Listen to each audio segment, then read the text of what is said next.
Hello, it's Jimmy here at O'Reilly's. Got here to look at another Honda CRV. Okay, so inside we have the DPF check system light on here. This has been to Honda a couple of times. They've done forced regenerations, which has lasted a few hundred miles, and then the light comes back on. So the customer was nice enough here to bring me some of the service history and some of the repairs that Honda's been doing for him. One of them here, which I noticed, was to regas the air conditioning. And now I'm checking the AC here. I've already had a quick look at it, and the AC is not working. So when we put it down low, we run the car for a few minutes here, the AC isn't blown cold. So the AC has stopped working again, so it's got a leak somewhere, I'd say. You can see there it's had emissions control service with fuel additive and oil treatments, and that was there. Now you can see here this car's had a lot of Honda service and done a lot of stuff done in there. Okay, I'm going to use the King Bowling K10 scan tool here. I'll put the link to this in the video description where you can buy it. I've got my affiliate link there for the official King Bowling tools. Now we're going to run a scan here of this car, and like most of these Hondas that I've done before, we're probably going to find that there is no fault showing up on the diagnostic system. Run a smart scan of the entire system, just because we might find something somewhere else saying that the AC isn't working or something like that. Now what I can say is, on these, doing some of my research in the past, I've found out that if the AC doesn't work on these Honda cars, the fan is disabled, the engine fan is disabled, and when the engine fan is disabled, the car will not regenerate, and it doesn't give you a fault on here just because it's low AC pressure. It doesn't chuck a fault up, so you need to have the AC pressure tested. But I can definitely feel here that the AC is not working. It's on low. We've got it up here. It's not cold. Okay, so the scan is just finished here, and not a single fault anywhere in the system. Let's go into the engine.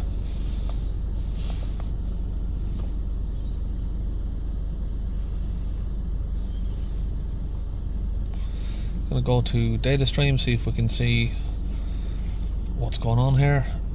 Differential pressure of the DPF. Let's read that.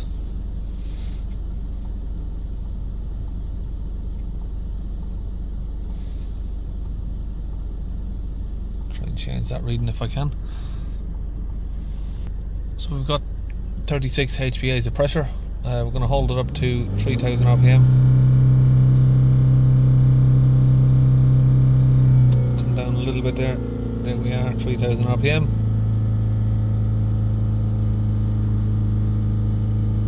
Around about 350 millibars of pressure.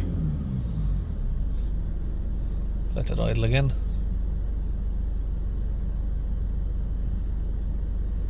Okay, so we definitely got a blocked DPF. The question is, why has it blocked again? Okay, we can see that the engine coolant temperature is reaching where it needs to be to do a regen, so it's not that. Like I said, we have an issue with the AC, so I know that that needs to be looked at, and I do think that's going to cause a DPF problem. It's going to stop the vehicle from regenerating. So if you have a Honda with a DPF issue, I think it's worthwhile checking your AC, make sure that's working. If it's not, get that fixed, and if your AC does fix your problem, let me know in the comments. I haven't really done an AC repair to get one of these fixed before, because I don't do AC repairs, so it's going to need to go elsewhere for that. But if you do get that done and it does fix your problem, you can let me know here in the video. Okay, so having a look at the milligrams of soot in the DPF, we have 33 milligrams. You can see the DPF pressure there has increased again up to 72 HPAs at idle there, so it is increasing. So checking the oil on this, the oil level looks okay. Now it's about halfway up. On these Hondas, Toyota, Subaru, all of these Japanese, if you've got more than 3/4 of oil, it does affect the DPF regeneration. So if you've got an oil level that's full to the max or above max, it will stop or it will block your DPF. Okay, now I'm outside and we restart the engine again, so you can see that it's moved again to 33, 34 HPAs, so a bit inconsistent. Going to take off the DPF pressure hoses here, so I'm taking off the inner one.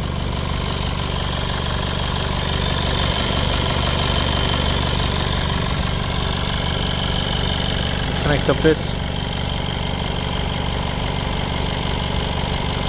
36 millibars, we've got about 34 on there, so that seems to be correct.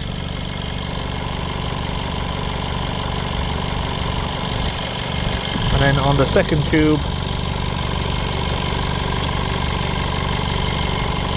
we have 1.4. Okay, so I'm going to use this kit from Launch UK. This is the DPF gun and the DPF cleaning fluid. I'll put the link again in the video description where you can buy this from. I'm going to put this into this bottle here, we'll connect it up to my compressor and we can inject it into the DPF. Okay, now I've mixed a little bit of water there in with that to get it to oxidize up. Okay, so I've connected that to the inside holes, so the outside holes here is left connected on there. Now I'm just going to spray DPF cleaner in. I've got that connected to the compressor at 130 psi. I'm just going to inject it in full pressure.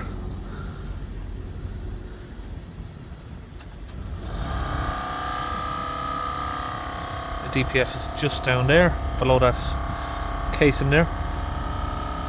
Now on this I'm also going to connect up to the second hose, and just a couple of seconds I'm going to push some fluid through that just to make sure that the secondary hose there after the DPF, the metal, you got a small little metal pipe down there, you know, make sure that that's not blocked up. Now the last section of this I'm going to do with the engine running. Again, we're going back into the inside holes there. Just going to hold the trigger pulled until all the fluid's gone.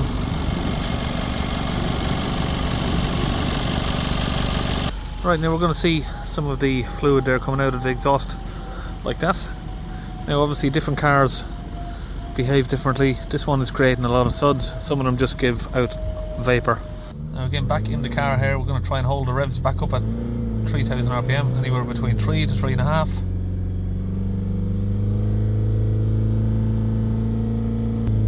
Okay, looks like we've got a steady. You can see there the DPF pressure has come down from 320 so far now down to 70 HPAs. HPA and millibar is exactly the same reading. Turn the flash off so it's not reflecting on the screen.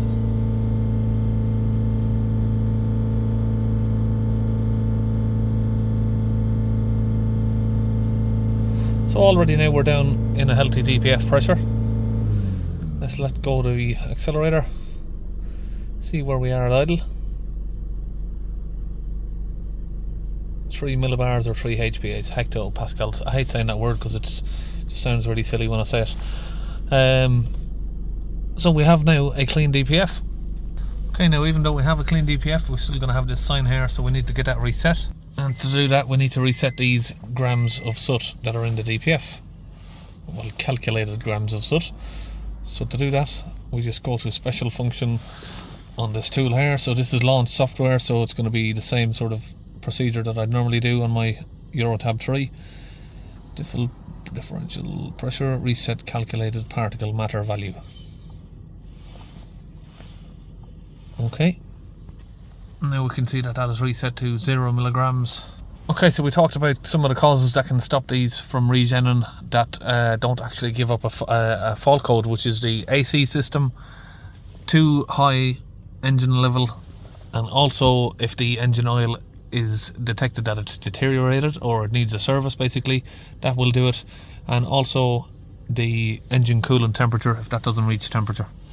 Okay, so like I said, now after I've checked over the car, I can't see any issues that is going to stop this from regenerating.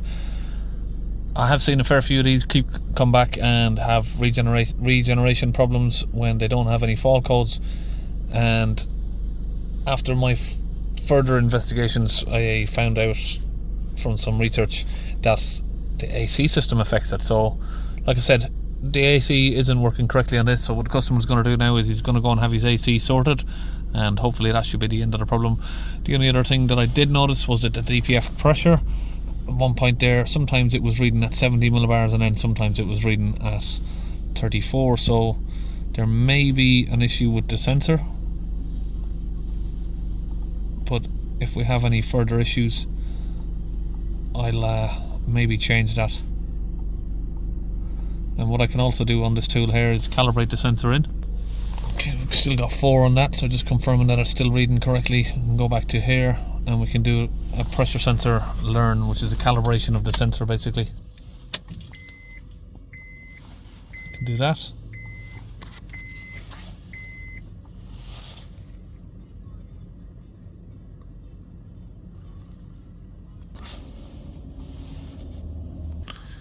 Okay, that's complete. And then we can also do an oil dilution value clear if it supports it, but no, it doesn't on these. We've been through that before. We couldn't find a way to do that. It has to be done manually. Only if the error comes up, you can use these buttons here on the steering to do it. So the customer is saying to me that Honda wanted to charge him $550 to change this sensor, or just to supply the part. I don't know if that's correct or not, but if anyone else has tried to buy one of these, let me know. And also Honda has quoted him $3,500 to replace the DPF, because that's the only way they said they could get the DPF pressure down. So you're talking about over £4,000 in repairs on a 2010 car. Doesn't really make sense, does it? So we're just about finished on this Honda Civic, so he's going to get the AC tested and hopefully repair that. If it causes any more issues after that, what I'll end up doing is changing that DPF pressure sensor. But I think as far as I can see, it should be okay as long as the AC is done. And see you on the next video.